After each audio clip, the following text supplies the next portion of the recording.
Hey guys, excuse me. Hey guys, it's Tim, and this is Pro Wrestling Unlimited. As we are here on the 25th of February, I was about to say January, 25th of February, to talk tonight's Monday Night Raw. Tonight's Monday Night Raw had a great opening, had a great ending, and had a so middle part, in my opinion.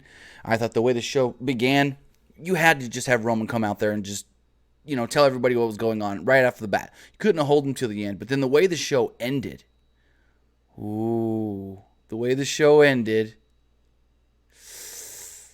was great. You had Batista show up out of nowhere and just, we'll get into it all. But, some of the Roman Reigns things that I am hearing, that not many people knew exactly what Roman was going to say. Only the people that needed to know really knew.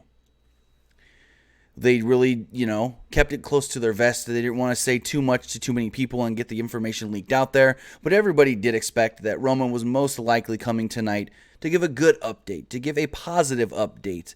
And with that, he came out and he said that his cancer is gone. Well, not gone, but he's in remission. And as somebody that's had 3 family members go through this, my grandmother died from it, my aunt beat it, my cousin's going through it right now, it's tough.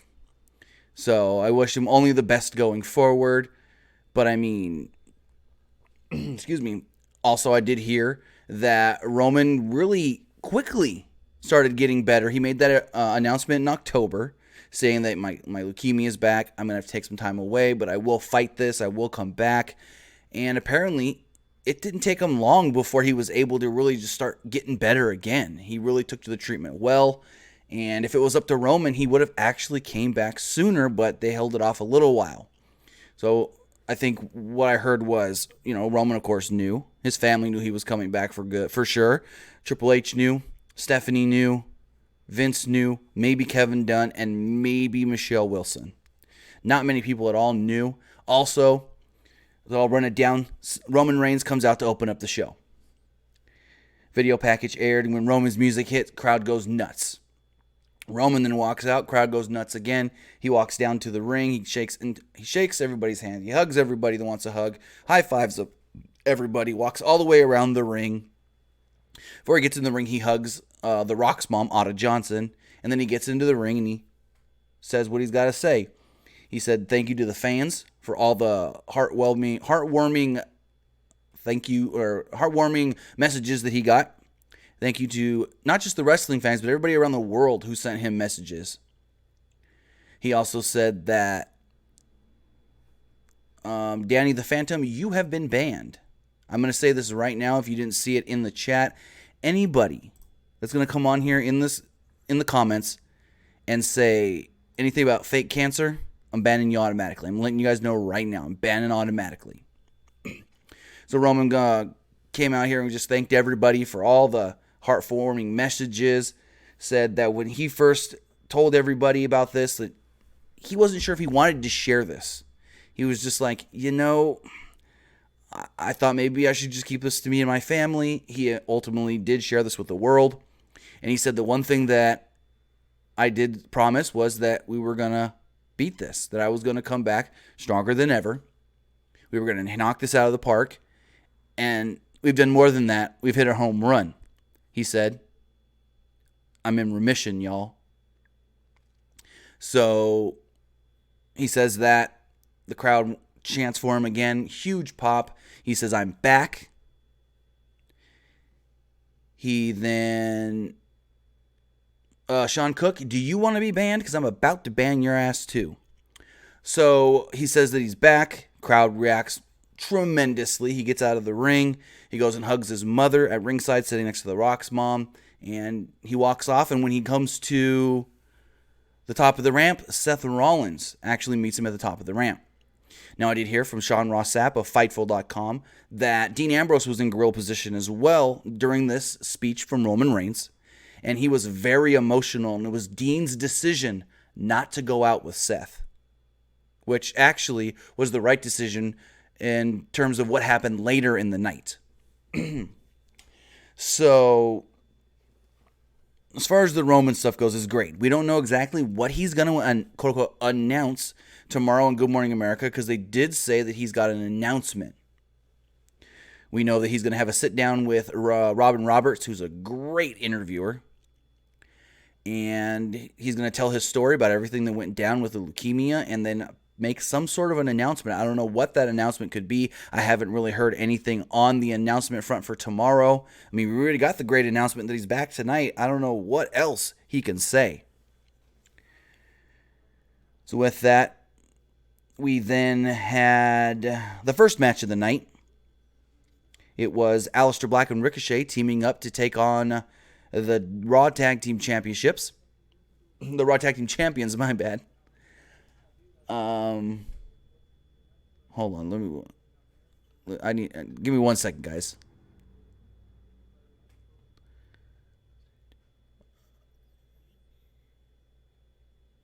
Okay, Sean Cook, you have been permanently banned. Thank you for your time. We're not going to accept that kind of stuff. And we're not going to accept anybody coming on here and saying, oh, I'm stupid for not believing that it was fake. And Roman's leukemia, not fake. And like I said, somebody who has had 3 family members that I know of go through cancer and stuff, it hits me personally. And I'm not going to, just let people come in here and be like, oh, Roman's back already. He was a storyline, so he takes some time off. No, we're not going to deal with any of that. We're not going to take any of that crap in this live chat. So you want to talk like that, you can hit the bricks.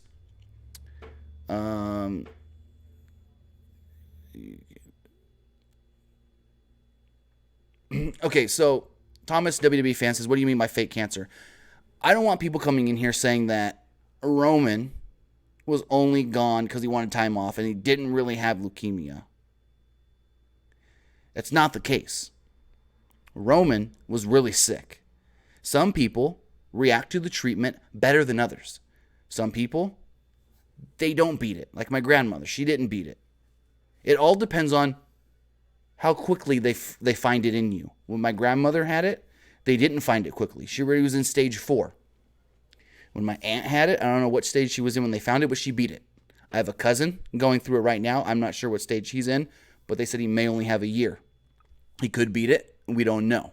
So I'm just saying, I'm not going to, allow people to come in here in the live chat and stuff and try to say that Roman faked all of this, that none of this is true, that he never was sick and he just wanted time off. No, I'm not going to allow that in my live chat. So I'm just saying, I'm not going to allow that. Anyways, first match of the night, Aleister Black and Ricochet taking on the Raw Tag Team Champions.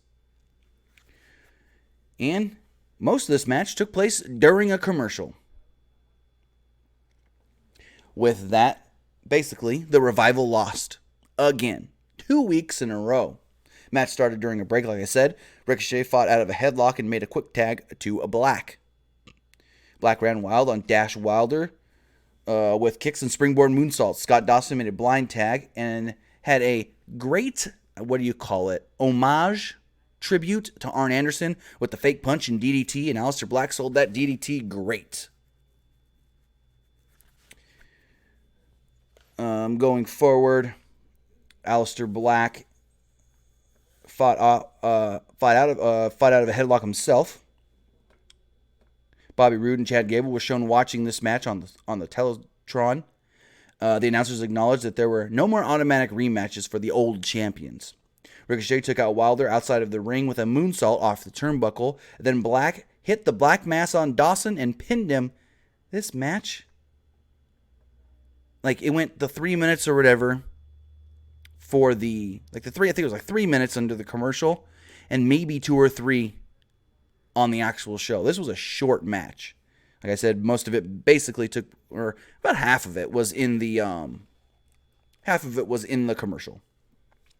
Charlie Caruso asked Baron Corbin about Roman Reigns being back and him making light of Roman Reigns' leukemia back in October, and wondered how he would react if he saw Roman face to face. Corbin tried to downplay it and said that he was stressed out at the time. Being Raw general manager really just stressed him out, and he didn't know what he was saying.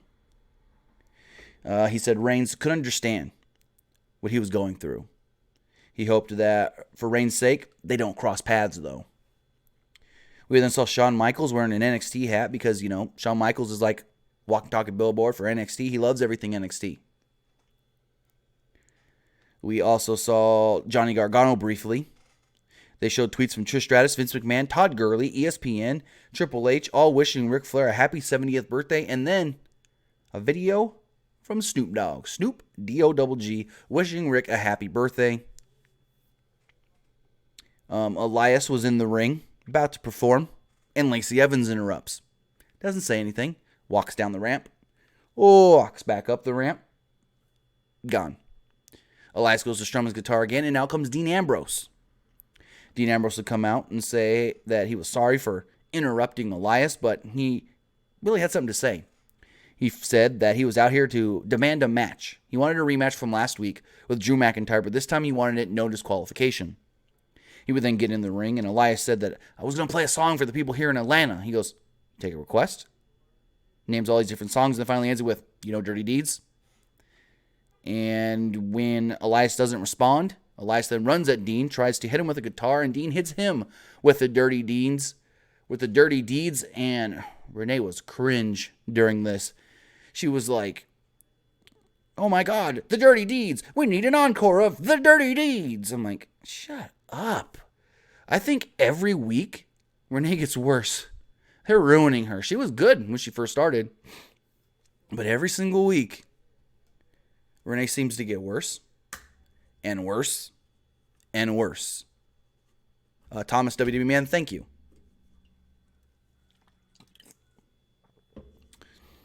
So, Ambrose and Elias have their little spat out there.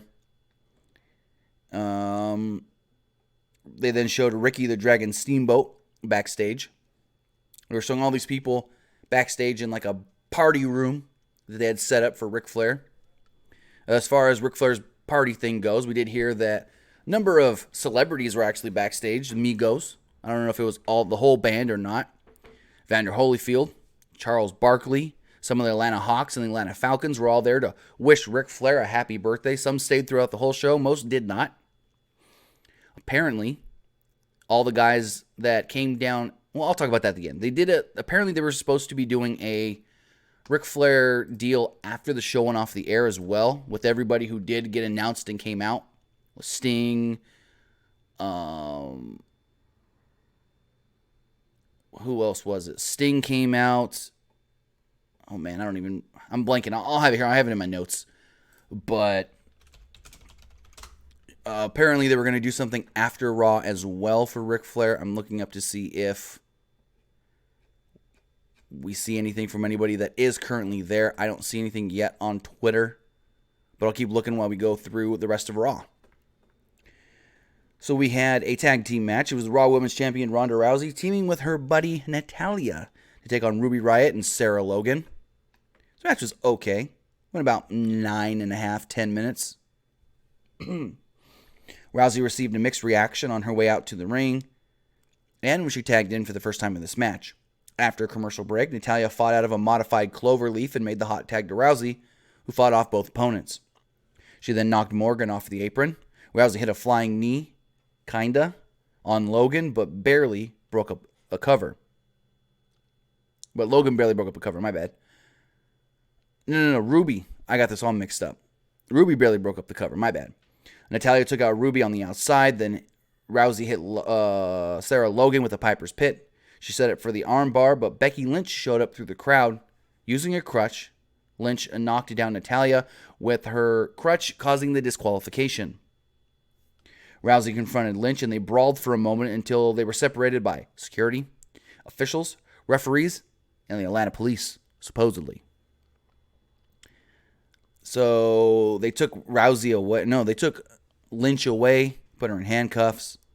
She was screaming a bunch of different things, and Ronda comes down to the ring. Well, actually, yeah, Ronda walks back down to the ring, and they go to commercial. So they come back, and they're helping Natty, who had been, beat down with a crutch, up the ramp, and Ronda's just like, I ain't taking this no more. She goes down to the ring. She calls down Vince McMahon.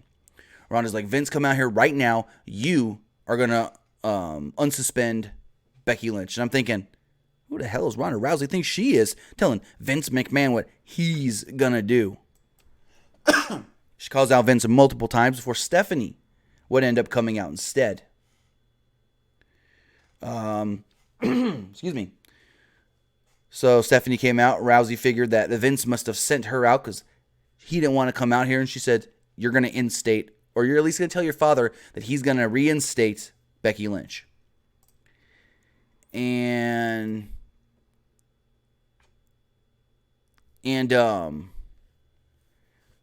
Stephanie was like, excuse me?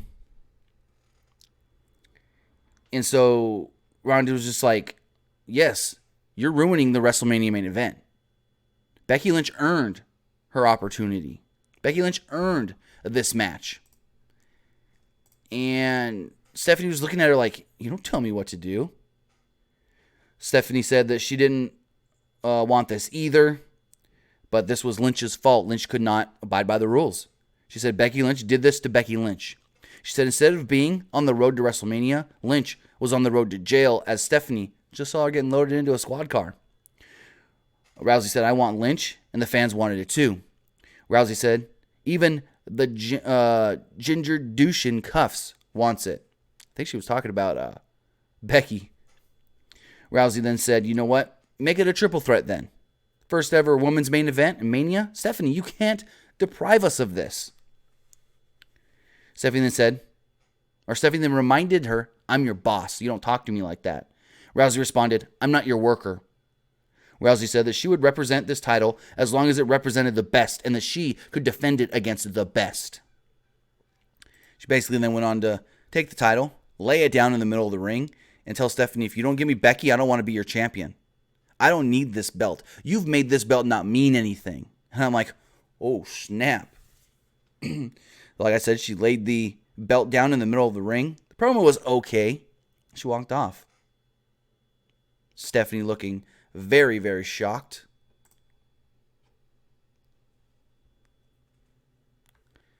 So going forward, got a video from Steve Austin wishing Ric Flair a happy birthday. Backstage, we saw Stephanie walking with the Women's Championship with a stunned look on her face, and Triple H kind of like, what's going on? What do we need to do now? Did not see Ronda anymore. Jinder Mahal was in the ring with the Singh brothers. He said, he wanted to know, this man, Jinder Mahal goes, why are we celebrating Ric Flair? What has he accomplished? Like, what? What has Ric Flair accomplished? Jinder, what the hell, bro? So he said he was upset that he wasn't invited to the party, which he actually shows up to the party. I got some confirmation that after Raw, they did some stuff, and Jinder does show up. We'll talk about that after we talk Raw.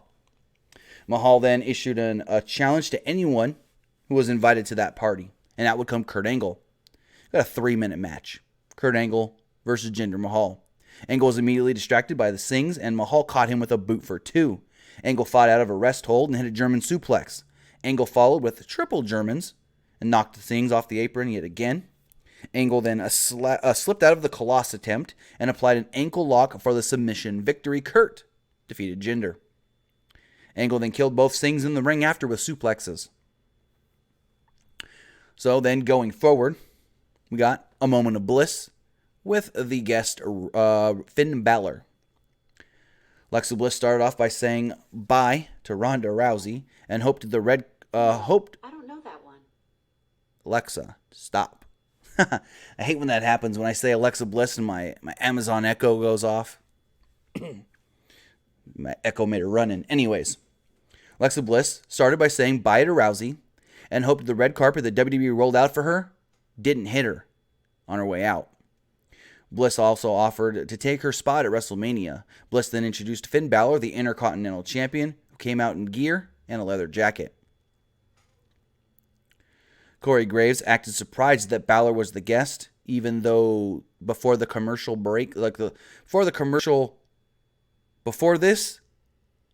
they said, hey, moment of bliss with special guest Finn Balor. So I guess Corey wasn't paying attention. Maybe he was on Instagram or something.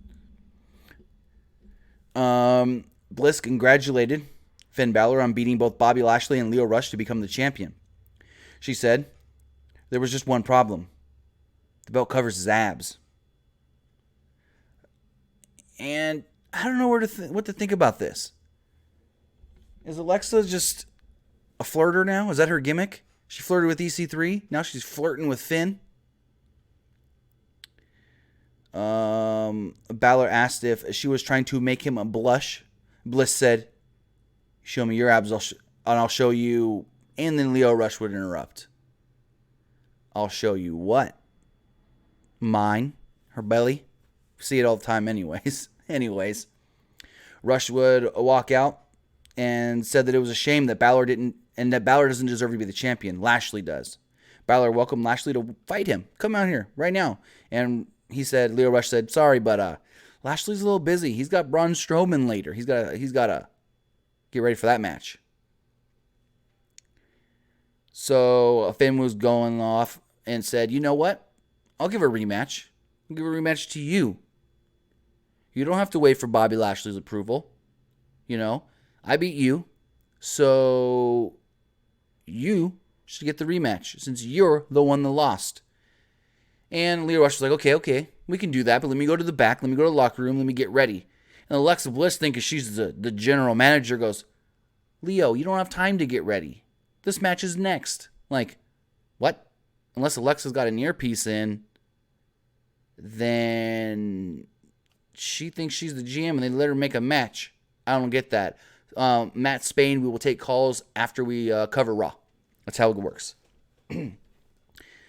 So this led to Finn Balor versus Lio Rush for the Intercontinental Championship. Before this, they showed more birthday tweets for Ric Flair, a video from Maria Menounos. They showed Titus O'Neil backstage, and then they showed Sting also, no face paint.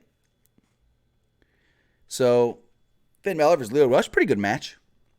Match went about 7.5 minutes, I believe. Rush caught Balor early with consecutive suicide dives, but Balor got his knees up for a frog splash attempt. Balor came up limping after this, favoring his left knee. Balor came back with chops and a sling blade, but Rush drop-kicked him in that left leg. Hit him right in the knee. Rush worked over the leg, but Balor fought back and hit an enziguri. Rush came back with a spinning kick for a 2. Balor avoided a moonsault attempt and caught Rush with a clothesline. Balor went for the coup de grace, but Rush knocked him down and kicked away his bad leg. Rush went for a springboard stunner, but Balor caught him with a 1916 and a coup de grace for the victory to retain the Intercontinental Championship. Michael Cole called this a gutsy win. I think it was Corey said, no, I think it was Renee. She goes, when he was climbing up to the top rope for the coup de grace, she's like, how's he going to do that on one leg? Easy. That coup de grace, though, when he hits that coup de grace, I feel like, man, there's no way to, you could do that safe, but you're going to knock the wind out of your opponent almost every time. That coup de grace looks like it hurts. So, backstage, the Ascension confronted Tucker. They wondered where Otis was and figured he was at the dumpster, diving for cheeseburgers. They called him a pig and made a crack about him not having a neck. Tucker warned them to watch what they say about his little brother, because even though he may not be as educated as them, he is sensitive. Otis will then show up. Tucker repeated to Otis everything the Ascension said, and Otis was displeased and showed them by attacking both Connor and Victor and shoving them into the equipment boxes. They then aired clips of Roman Reigns' announcement from earlier in the night and showing that multiple different outlets like Bleacher Report, CBS Sports, and others already had reported on this, stating that this was making headlines all over the world. Bobby Lashley was then seen in gorilla position with Lio Rush, kind of yelling at him like, what were you thinking? Why did you do that? Can I trust you? Are you going to go do something stupid again like this? And Leo was like, no, Bobby, you can trust me. And so he comes out with Bobby Lashley for his match. And we get Bobby Lashley with Lio Rush against Braun Strowman. The match really didn't happen, though. Lashley attacked Strowman before it could even happen. Referee tried to stop him, and he eventually left the ring. Strowman countered a spinebuster and fought off Lashley. He eventually ran over Lashley and Rush on the outside with running shoulder tackles. Rush was somehow not killed. Lashley was back to his feet as Strowman posed on the ramp. Backstage, Charlie Caruso interviewed Seth Rollins. He said that, I'm going to go to WrestleMania and I'm going to defeat the Beast Brock Lesnar. But tonight's not all about me. Tonight's about celebrating Roman. He figured that Reigns must have a cold beverage waiting for him, so it was time to burn it down in a different way.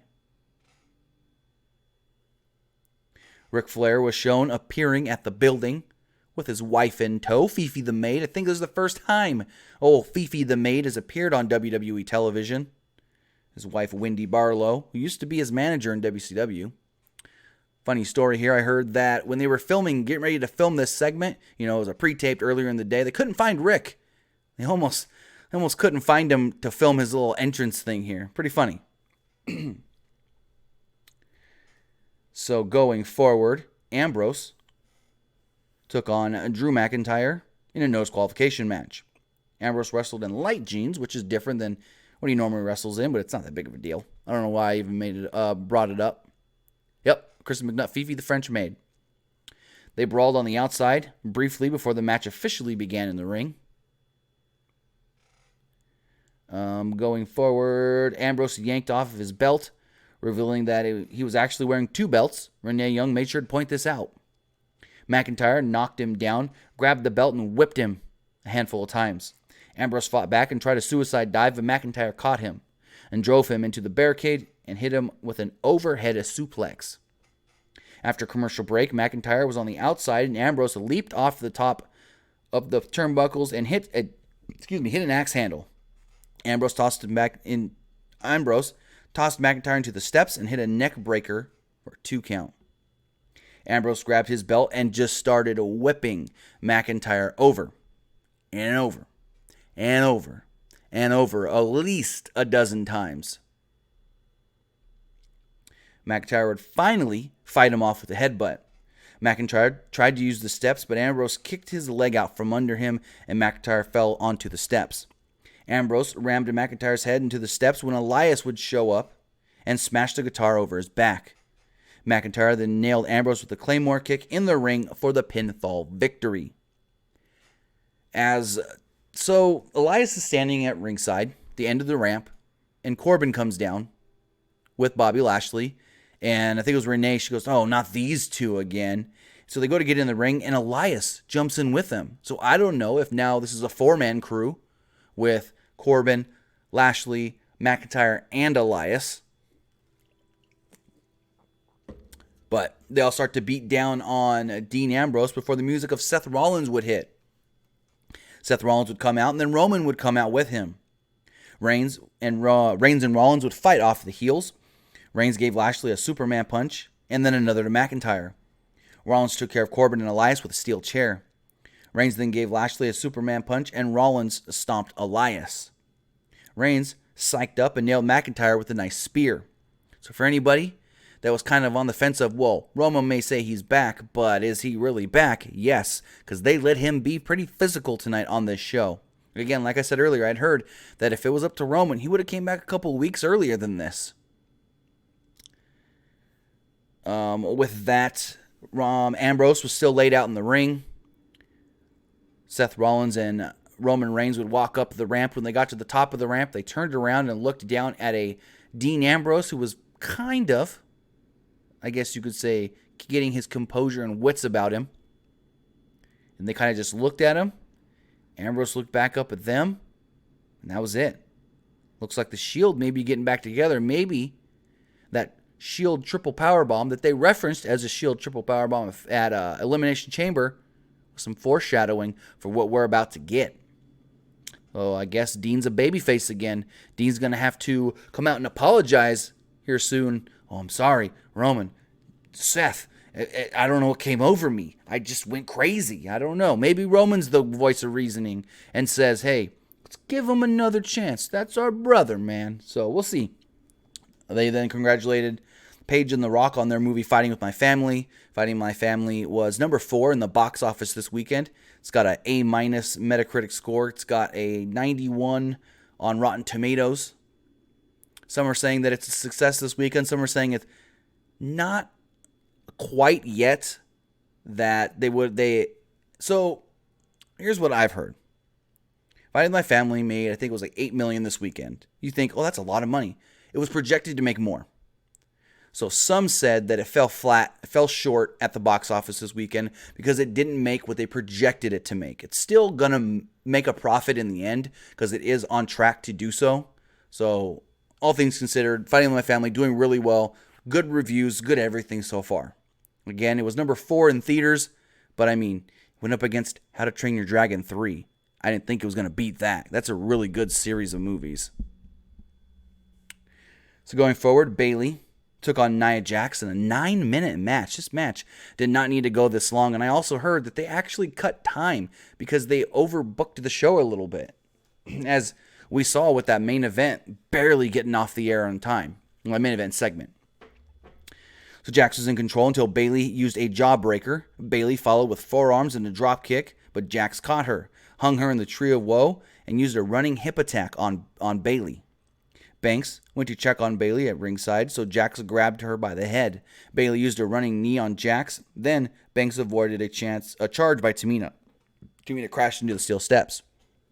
Bayley then nailed Jax with a diving elbow drop for the win. So we did also learn that Tamina and Nia Jax will be challenging Bayley and Sasha Banks at Fastlane for the WWE Women's Tag Team Championships. Jumpman J209 says, why isn't Raw ending at 8:05, 8:10 anymore? USA doesn't want to do the overrun anymore. WWE doesn't want to do the overrun anymore. So they're just like with SmackDown. SmackDown doesn't have an overrun. So they're just going to end it right at the top of the hour when a normal show would end. Yeah, Razorblade, you're not wrong there. It says Bayley versus Nia could have been a 5-minute match. Very sure. Or very agreeant with that one, if that's the word you want to use. I don't think I used the right word. So then we get the main event segment. It was the Ric Flair 70th birthday celebration. The ring was dressed up. Most of the roster was standing at the top of the ramp. Triple H and Stephanie made their way down to the ring. Strowman, Rollins, Balor, and others were up there. Triple H said Mondays are hectic enough. But when you have a night like tonight, the return of Roman Reigns, Ronda Rousey leaving the title in the ring, and Becky Lynch getting arrested, you're really busy. He said, but all that paled in comparison to the party they're going to have for Ric Flair, who he called the greatest sports entertainer of all time, with his best friend Shawn Michaels standing right behind him. And that's the thing. That's the big question. Who is the greatest professional wrestler of all time? Many people say Ric Flair. Many people say Shawn Michaels. And many say, I can't decide. It's one or the other. Well, let me know in the chat, live chat, or in the comments below if you're watching later, who you think is the greatest professional wrestler of all time. Do you think it's Ric Flair? Do you think it's Shawn Michaels? Or do you think it's somebody else? Now think about this. We're talking about in-ring as far as their promo work and their in-ring ability. I don't think there's any better than Shawn Michaels and Ric Flair. And I think I would put Rick slightly above Shawn. But it's like, oh, so close. Oh, so close. Stephanie also called Rick the GOAT.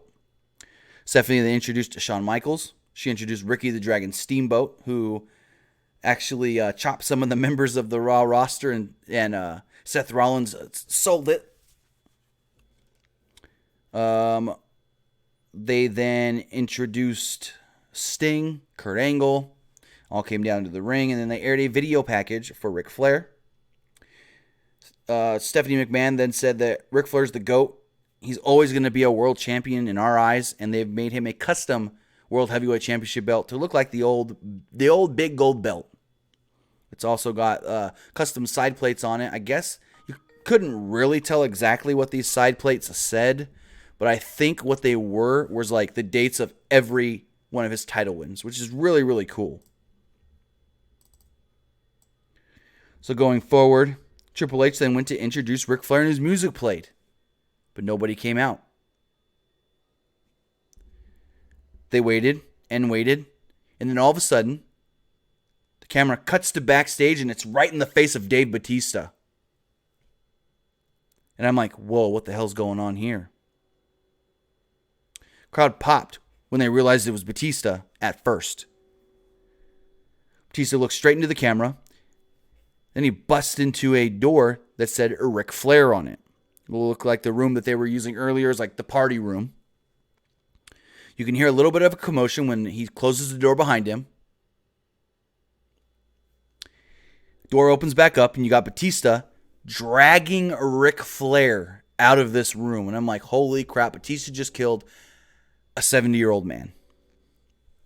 So Bautista drags him into the hallway, looks directly into the camera and goes, "Hey, Hunter, do I have your attention now?" Ric Flair, or Triple H, immediately jumps out of the ring and runs to the back. Starts yelling, "Where is he?" They kind of point him in one direction. Bautista disappears. Ric Flair's laying on the ground. There's referees. There's trainers. There's Jamie Noble, Fit Finlay over there checking on him. And we had heard earlier in the day that Bautista was backstage. The Bautista was there. We knew he was in Atlanta already. He was filming something. Must have been like a movie or something. I don't know. But he was in Atlanta. We heard that he was there backstage, but we didn't know to what capacity he would be used, if he would be used at all. Apparently, only the people that needed to know about this segment and this deal with Rick, Bautista, Triple H knew about it. Nobody. This was something they kept so secret. And Triple H yelling for a doctor. They say, "We got a trainer here. Doctor's coming. Don't worry, Hunter." And the show goes off the air. So it looks like, all things considered, Triple H is going to be cleared in time for WrestleMania. And we're going to get Triple H versus Bautista. Bautista said it multiple times. I want one last match. And I want it against Triple H at a WrestleMania. I want this to be like my retirement match. So, I guess we're going to get it. Triple H versus Bautista. Wiving Race says, "Is Dean still leaving?" As far as I know, yes. But now that Roman's back, I think they're going to try and use Roman being back to entice him to stay. Something that I have heard.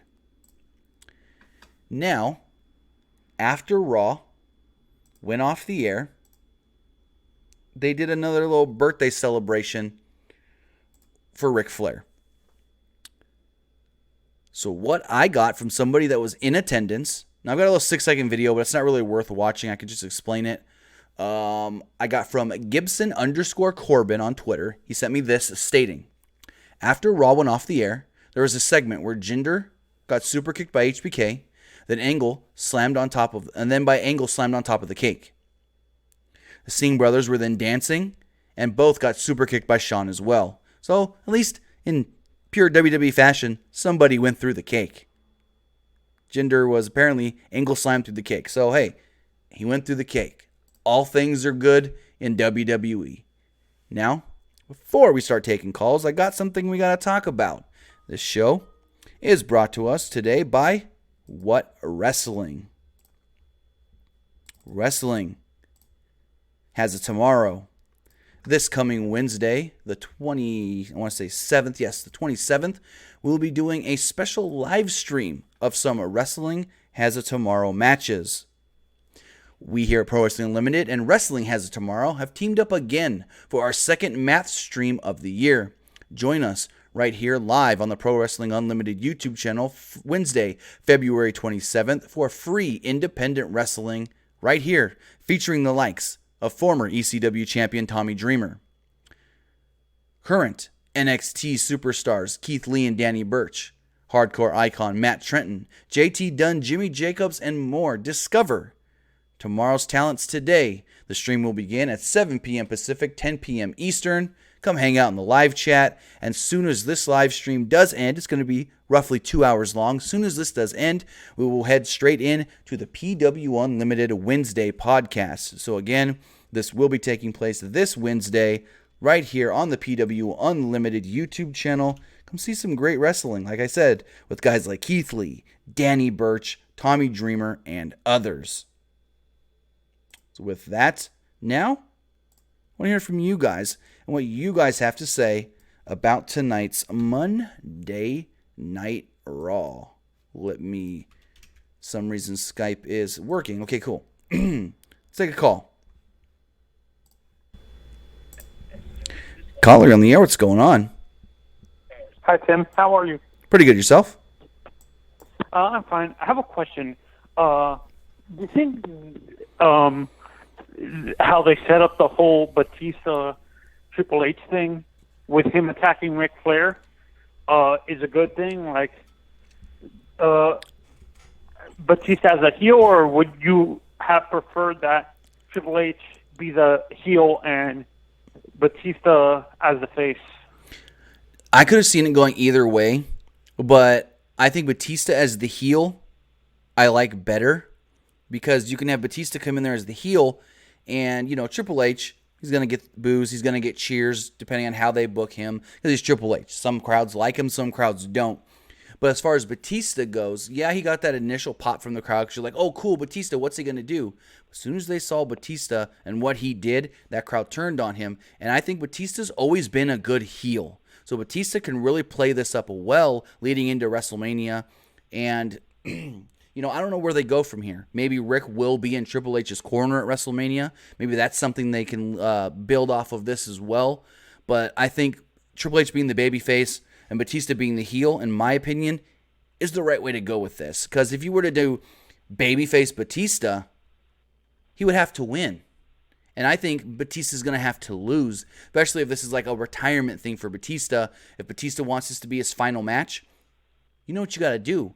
You get beat on your way out. When you say I'm done, you get beat. I mean, Ric Flair, who was supposed to be done at WrestleMania 24, got beat.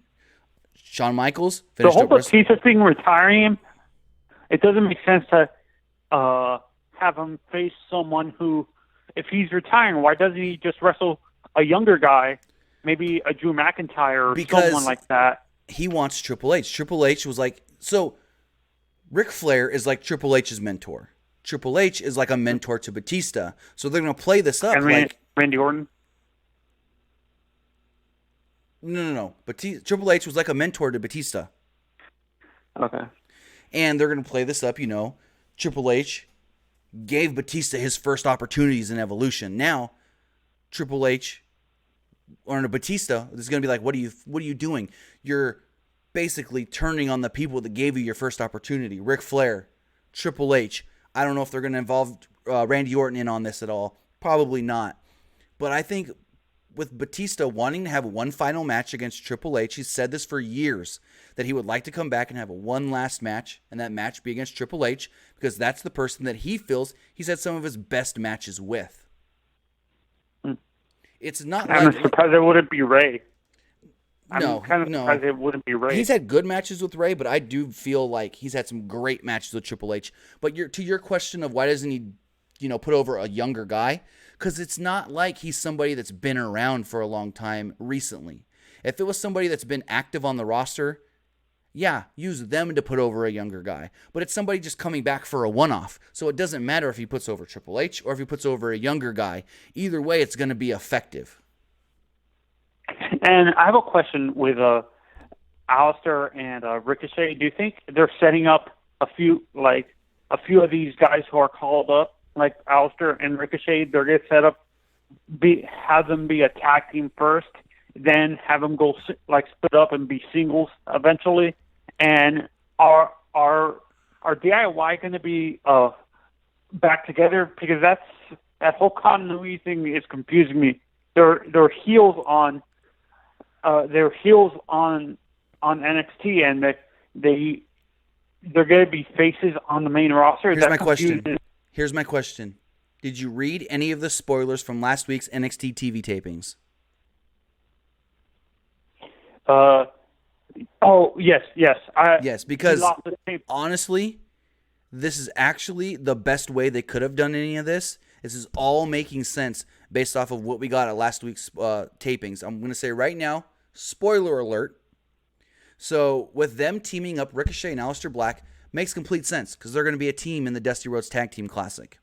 Also, with them putting DIY back together, they're also going to be a team in the Dusty Rhodes Tag Team Classic.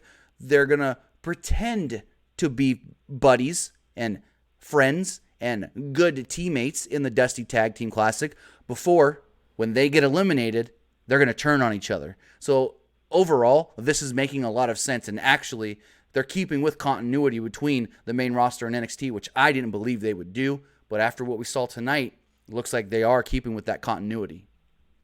What's happening with Lars? He hasn't Nobody shown knows. up. Nobody knows. He had that panic attack the week he was supposed to debut, and now they're just playing it by ear. So we'll see where it all honestly, goes. Do you think they're going to turn Lacey Evans as a face and maybe have Asuka as a heel? Because Asuka seems better. Do you agree with me? Do you think Asuka would be better as a heel? Her character specifically, if they turn her at the right moment before WrestleMania. I mean, she would be fine as a. She would be fine as a heel. I want to say thank you for the call. She'd be fine as a heel, but I think she's just too over with the crowd, and she's a natural babyface right now. Like, she's got the charisma, she's got the ring. Like, as much as she can, she's got the mic skills of a babyface. And I think now I have heard that they may do Lacey Evans versus Asuka at WrestleMania. Asuka would have to be the babyface, Lacey Evans the heel, and go from there. They do want to push Lacey Evans pretty big after WrestleMania as well. So we'll see where that all leads to. But let's take another call. Caller, you're on the air. What's going on? Oh, wow. Good. Hello? Yeah, I'm here. Sorry about that.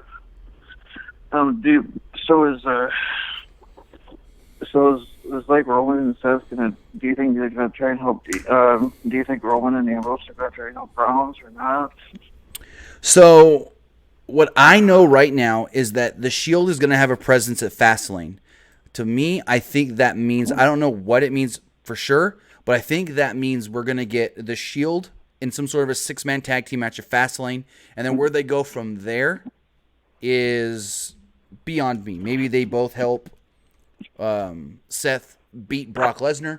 Maybe they don't. Maybe they team up together at WrestleMania. We'll have to see. But I do think that we're going to get the Shield teaming up against Baron Corbin, Drew McIntyre, and Bobby Lashley at Fastlane. And for Roman's first singles match back, do you think he'll be McIntyre or after what? Pardon, I could barely hear you. Do you think Roman's first singles match will be against McIntyre? I mean, it could. It could be against Lashley. It could be against Corbin. They kind of teased it being against Corbin tonight when Corbin said, for Roman's sake, I hope we don't cross paths. And if you can still hear me, another thing is Bobby Lashley. I mean, is Bobby Lashley and Leo Rush, are they kind of still?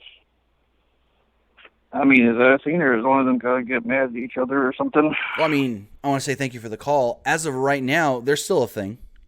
They tried to break them up at They tried to break them up at Elimination Chamber, but they're a thing. They're still together as of tonight. Lashley yelled at him. He still came down to the ring with him, so we'll see. If you guys do want to call in, I forgot to give the number, 559-475-8473, 559-475-8473. Jumpman J. Fresno. Originally from Course Gold, but now living in Fresno. Just looking at the chat before we do take another call. Big Kahuna, why was Elias in that? I mean, it made a little sense why Elias was in that, because Dean Ambrose did interrupt Elias earlier in the night, and then he got the best of him with the 2 dirty deeds, so that's why Elias was out there. I don't know if Elias is going to be with this Corbin stable or group going forward, but we'll see where it goes. Let's take another call. Caller, you're on the air. What's going on? Hey, what's up, Tim? How you doing, buddy? Pretty good. Yourself? All right, man. I'm a big time. I'm always listening to you guys. So thank you. All right. I kind of had a scenario, and I want to run by you and let me know what you think. Okay. What if Roman helps Seth win the title at Mania, and then the next night on Raw, tries to get his title. He never lost. Do you see that happening? I can see it, but I don't think it's a good idea. Mm-hmm. Because And why is that? depending on how they do it, it can come off as a heel thing, and they don't want Roman to be a heel.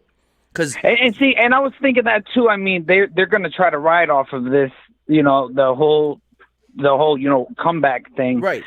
But I mean, I can see a swerve. I mean, the way that WWE's been going. No, because they've wanted Roman to be this big babyface with the babyface reaction for 5 years now, and now that they got it, they're most likely not going to squander it. But to your scenario there, I could see something like that, but I wouldn't do it. I could see it to being like he helps Seth Rollins at WrestleMania.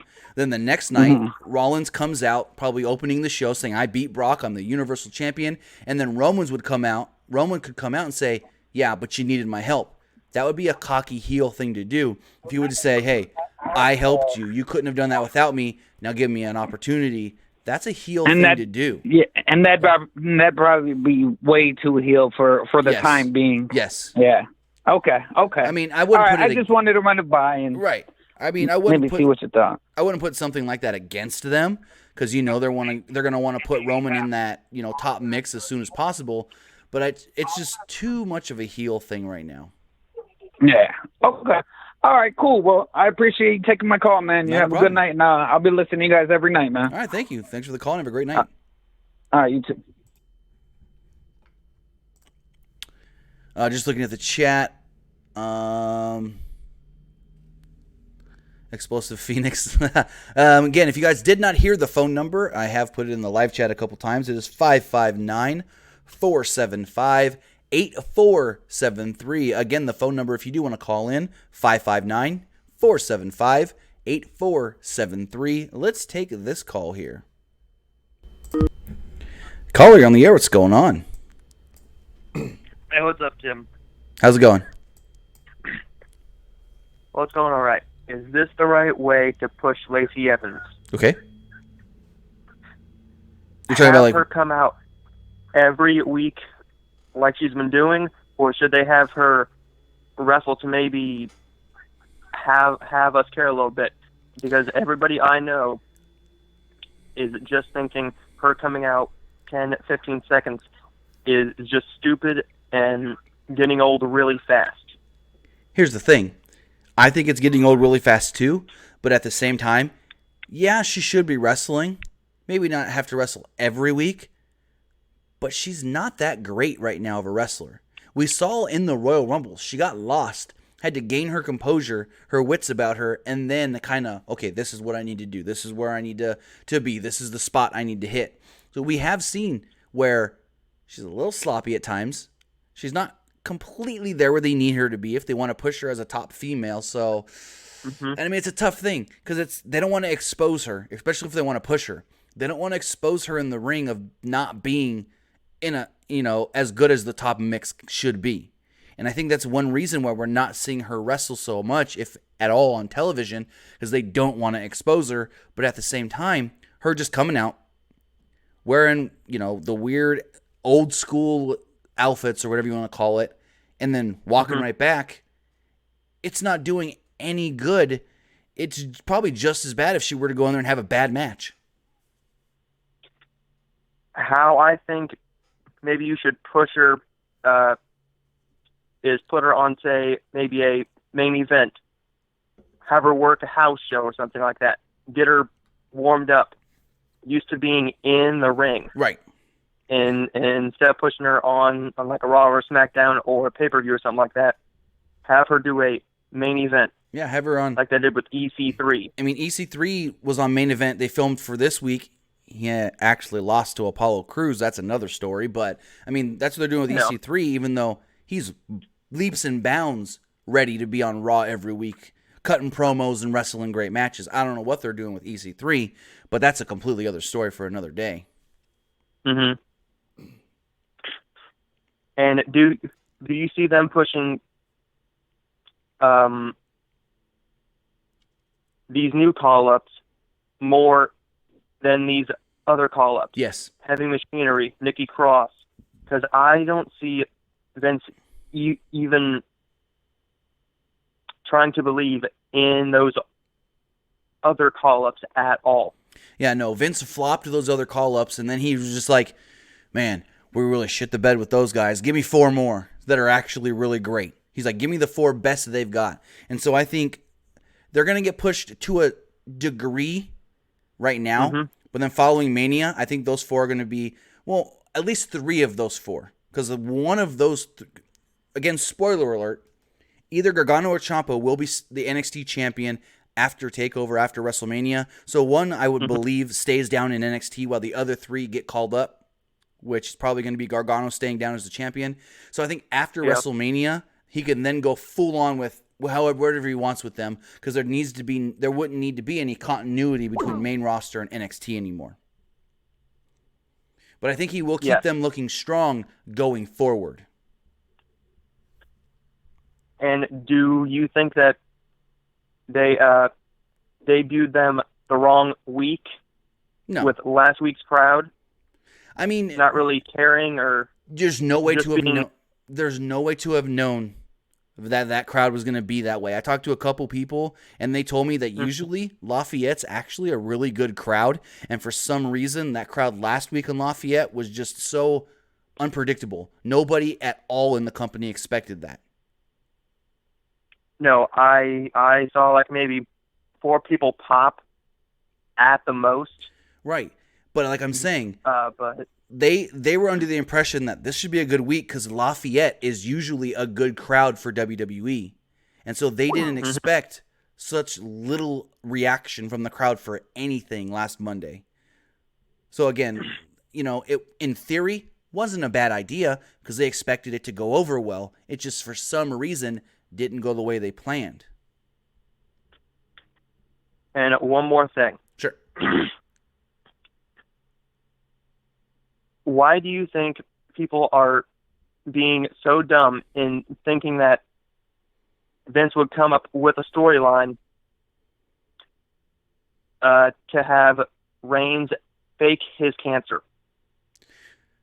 I want to say thank you for the call on that one. I honestly don't know why people would at all entertain the thought of thinking that any of this with Roman was a storyline.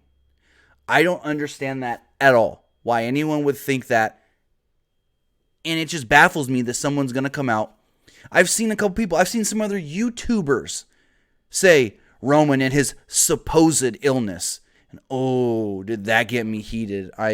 I'm just, for someone to try to say that Roman Reigns wasn't sick, or that Roman had a supposed illness, or that this was all the storyline to get Roman Reigns over, that's just so ridiculous, so short-sighted by these people, and it's just, people that say that just need to stay away and not talk about wrestling.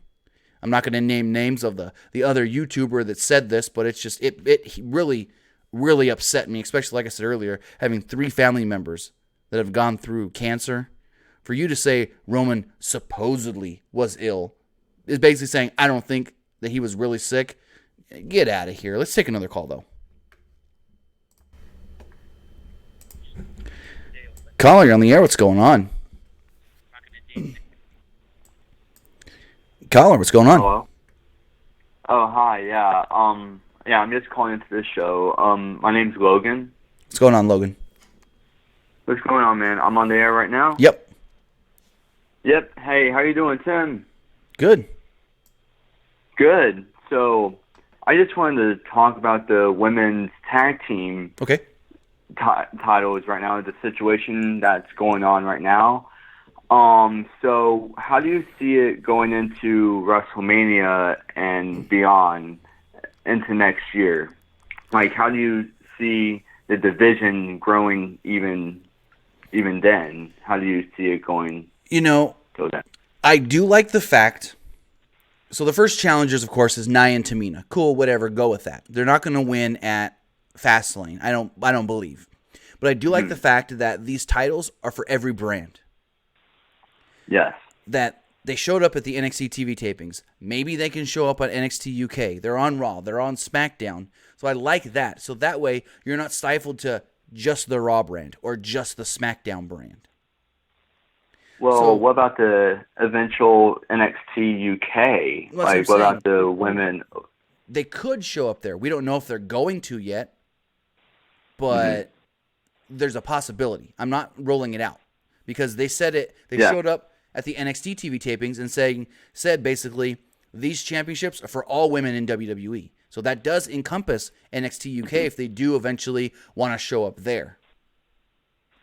Well, in that case, like I'm still trying to learn more about the UK scene. I'm pretty familiar with it to an extent, but are there any women tag teams in the UK scene that could make the title seem like a big deal over in the UK as well whenever it gets brought over? I mean, they do have women there that they can team up, but I don't see them, unless they're looking to call any of these women to the main roster from NXT UK, I can see maybe them challenging, but I don't see any of them winning.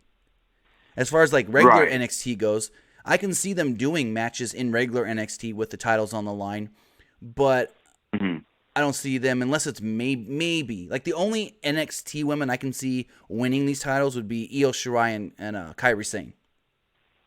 Right, and I actually wanted to bring that up. When it comes to WrestleMania or TakeOver, could the women's tag team titles happen at TakeOver and or WrestleMania with Boston Hug and Sky Pirates, then possibly Fire Desire? No? No, because I believe that Io Shirai is going to be in the NXT Women's Championship match TakeOver weekend. Kairi Sane may be in that match as well if they want to call it a triple threat, or a fatal four-way.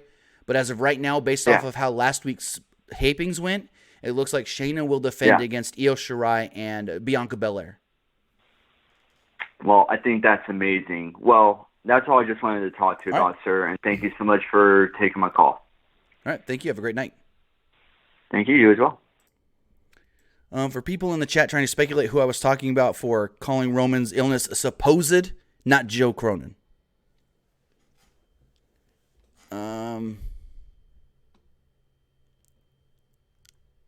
Someone in the chat, I'm not going to name names, but someone in the chat did say it, who it was, that really got me upset, but I'm not going to say it. Let's take another call here. Caller, you're on the air. What's going on? Hello? Hello? Hello? I can barely hear you. What's up? Lost him. All right, let's try another one. Hate those troll calls. Caller, you're on the air. What's going on? Hello? Hello? Oh, yo, what up, Tim? How's it going? Yo, I'm a huge fan of the show. Well, thank you. And I just want to ask you a question. Do you think it's going to be a match between Roman Reigns and Dean Ambrose? I don't. I think the way they played it off tonight, the Shield's getting back together. Oh, okay. And is it gonna be do you think they're gonna insert Roman Reigns into the Seth versus Brock at WrestleMania? No, it's gonna. I'm can pretty much guarantee it's gonna stay singles match with Seth Rollins and Brock Lesnar because they're already doing the triple threat match with the Raw Women's Championship, stuffing Charlotte Flair into that match. So I don't think they're also going to do it with the Universal title as well. Oh, okay.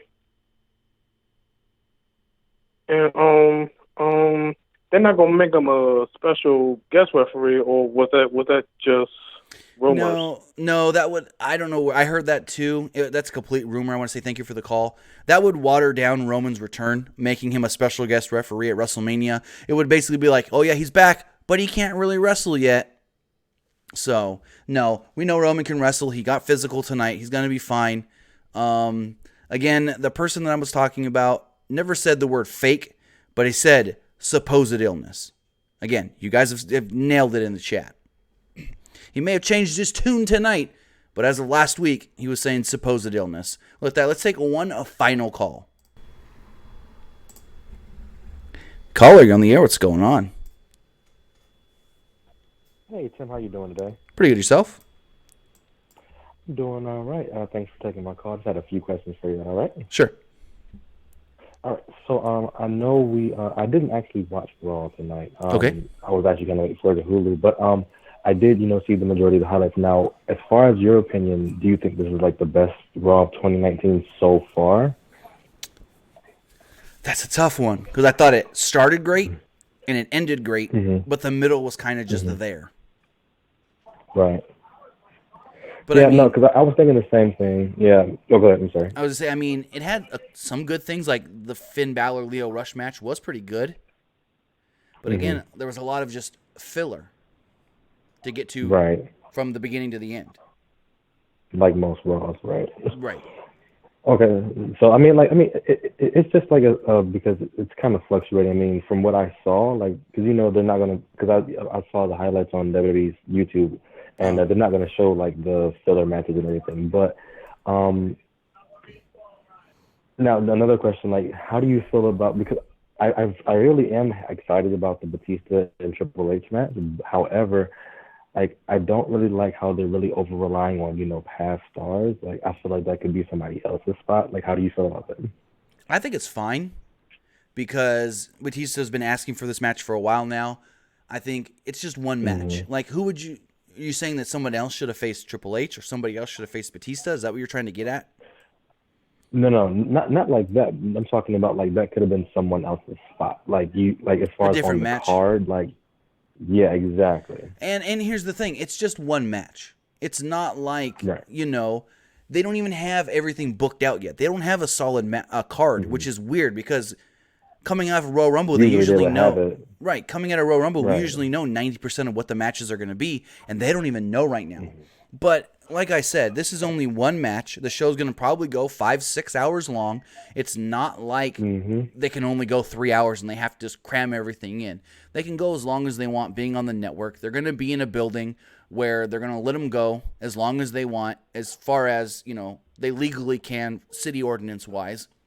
And so I think it's fine because every other match that they want to do, they'll be able to do because it's not like they're on regular pay-per-view where they only get X amount of time. They can go as long as they want. Right. I mean, and of course, I know about that. It's just that it's not just me. It's just other people have also thought that maybe it could have been like given to somebody else. But I definitely see like the point of it because they have to be able to have that big marquee match to be like, oh yeah, like this is what's going on. Like, hey, you guys can come see it. Now, last question. So I know we're all really excited about the match, and hopefully it is the main event. But who do you actually see winning the Raw Women's Championship? Becky. Becky? If everything goes according to plan, it's got to be Becky. Because if it's not Becky, it's going to be the Roman Reigns Brock Lesnar effect of last year, where if they get one little hint in that match that it's not going to be Becky, that crowd's just going to just start booing and cheering for CM Punk and not caring at all. But if it's Becky, and they can capitalize on that as probably one of the biggest moments in WrestleMania over the last 5 to 7 years. Now, I mean, because I'm hoping it's Becky as well, but you don't think that will be also a really good opportunity to like solidify Charlotte as like a really main event heel, even though we already know she is.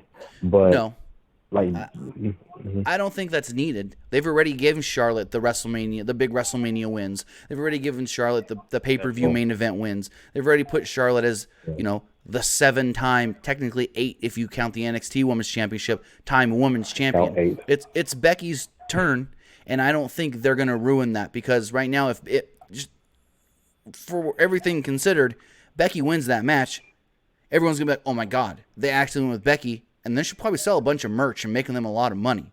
If it's not Becky, then everyone's going to be like, oh, well, it's Charlotte.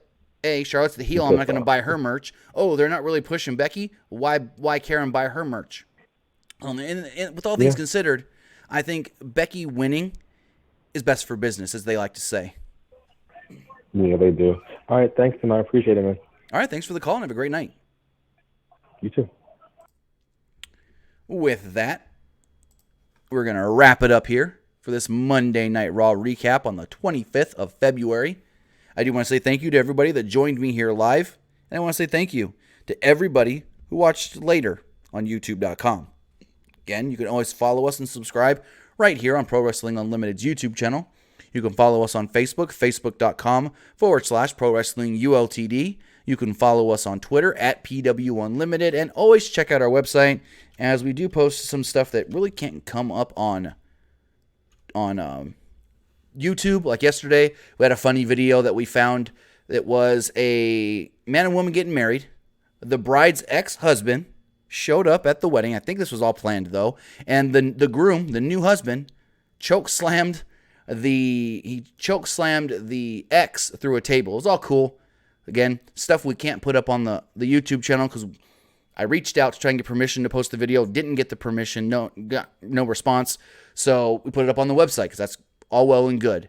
So again, we do have stuff on the website that we don't put up on YouTube. There's some stories that if it's too close to Raw, we don't have time to record the video, we'll throw it up on the website. Or if it's just something that it's like, okay, this is a small story that really doesn't fit video-wise, we'll throw that up on, and we'll put all the links to stuff that doesn't go in video form on the community tabs, so you do know about that as well. Again, I want to say thank you to everybody who watched us live, everybody who watched later on YouTube, and again, if you guys want more content, not just pro wrestling content, go check out Fightful.